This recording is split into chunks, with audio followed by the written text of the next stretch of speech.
আসসালামু আলাইকুম রহমতুল্লাহ। প্রিয় দর্শক, সকাল থেকে একটা নিউজ ছড়িয়ে পড়েছে যে খেলাফত মজলিস 11 দল থেকে বের হয়ে গিয়েছে। অনেকে এটা নিয়ে বিশাল পরিমাণ নিউজ করতেছে প্রিয় দর্শক, কিন্তু অনেকেই ভাবছে মামুনুল হক সাহেবের যে বাংলাদেশ খেলাফত মজলিস আছে, মনে হয় মামুনুল হক সাহেবের দল মনে হয় 11 দল থেকে বের হয়ে গেছে। আমার কাছে ওইটাই মনে হচ্ছে। পরবর্তীকালে প্রিয় দর্শক নিউজটা ভালো করে পড়ে দেখলাম যে না, আসলে 11 দলের মধ্যে দুইটা খেলাফত মজলিস আছে। একটা হচ্ছে খেলাফত মজলিস, আরেকটা হচ্ছে বাংলাদেশ খেলাফত মজলিস। তো মামুনুল হক সাহেবের যে দল সেটা হচ্ছে বাংলাদেশ খেলাফত মজলিস।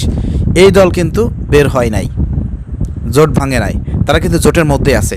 এবং আপনারা দেখেছেন প্রিয় দর্শক, রিসেন্টলি বিশেষ করে মৌলানা মামুনুল হক সাহেবের এই হেফাজত ইসলামের কয়েকদিন আগে কি একটা জোট হয়েছে না, কয়েকটা দল মিলে একটা জোট করছে না, এবং অনেকেই ভাবছিল মনে হয় সেই জোট থেকে হয়তো পিসিআর ক্রিয়েট করে হয়তো মামুনুল হক সাহেবকে 11 দলের জোট থেকে হয়তো বের করে নেবে।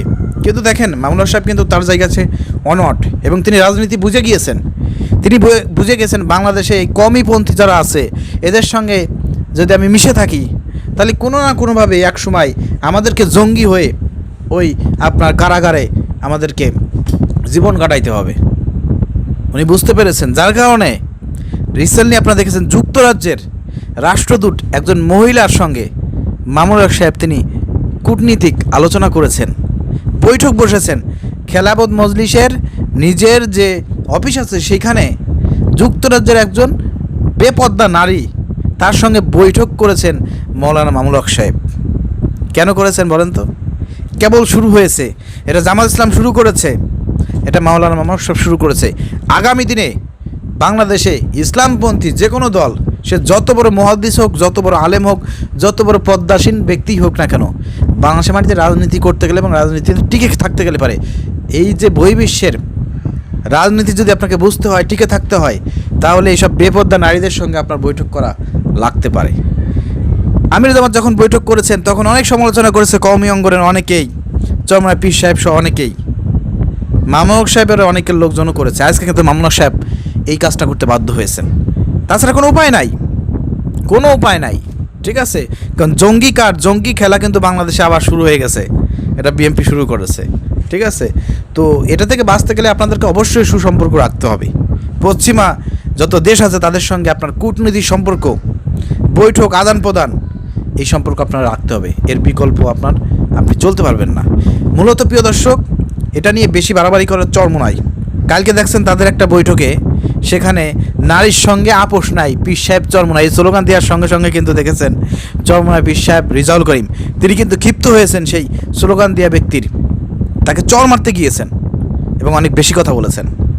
কারণ নারীর সঙ্গে আপোষ নাই এই কথাটা চরমনাই বললেও এখন আর ওপেনে বলতে পারে না, কারণ তারা দেখেছে যে এবারে নির্বাচনে তারা যেভাবে গাদ্দারি করেছে, মুনাফিকি করেছে, তাদের রাজনীতিতে আর কোনো খাওয়া নাই।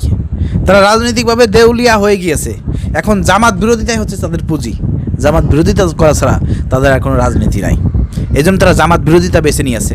এটা করে বেশি দিন টিকতে পারবেন না, এবং দেখবেন কয়েক বছরের মধ্যে চরমনায় পীর সাহেব সহ চরমনায় প্রতিনিধিরাও বিভিন্ন টকশোতে বেপর্দা নারীদের সঙ্গে বসে, টকশোতে অলরেডি করেছে, গাজী আতাউর রহমান সহ অনেকেই কিন্তু করা শুরু করেছে, পীর সাহেবরাও করবে আগামীতে যদি টিকে থাকতে চায়।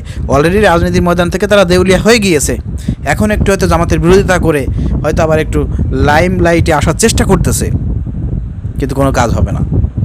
ঠিক আছে, আগামীতে দেখবেন মহিলাদের সঙ্গে বৈঠক করেছে এই চরমনায়, মামুনুল হক সাহেব কেবল শুরু করেছেন।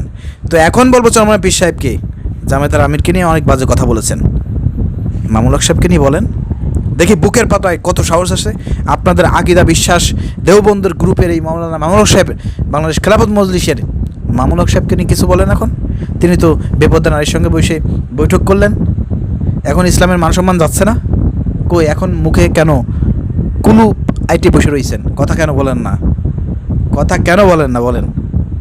হ্যাঁ, আপনাদেরও দিন আসতেছে সামনে, অপেক্ষা করেন। আপনাদেরকে বসতে হবে, আপনাদেরকে বসতে হবে। জামাত ইসলাম যেটা এখন করবে সেটা আপনারা 20 বছর যায় করলেও আপনাদের করতে হবে। ঠিক আছে, এটা মাথায় রেখেন।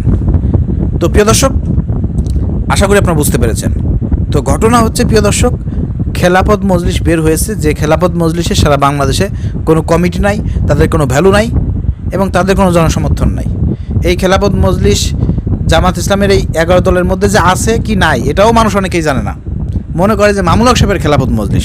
আসলে দুইটা দল আছে খেলাফত মজলিসের, একটা খেলাফত মজলিস আর একটা আছে আপনার বাংলাদেশ খেলাফত মজলিস। তো মামুনুল হক সাহেবের দল তারা জোট থেকে যায় নাই, এতে সবাই বিভ্রান্ত হবেন না। এবং আজীবন মামুনুল হক সাহেব বেঁচে থাকতে খেলাফত মজলিস, এই বাংলাদেশ মানে বাংলাদেশ খেলাফত মজলিস কখনো জামাত জোট থেকে যাবে না, এটা মাথায় রাখেন। আশা করি স্পষ্ট হয়েছেন। ভিডিওটি শেয়ার করে সবাইকে দেখার সুযোগ করে দেন। আসসালামু আলাইকুম রহমতুল্লাহ।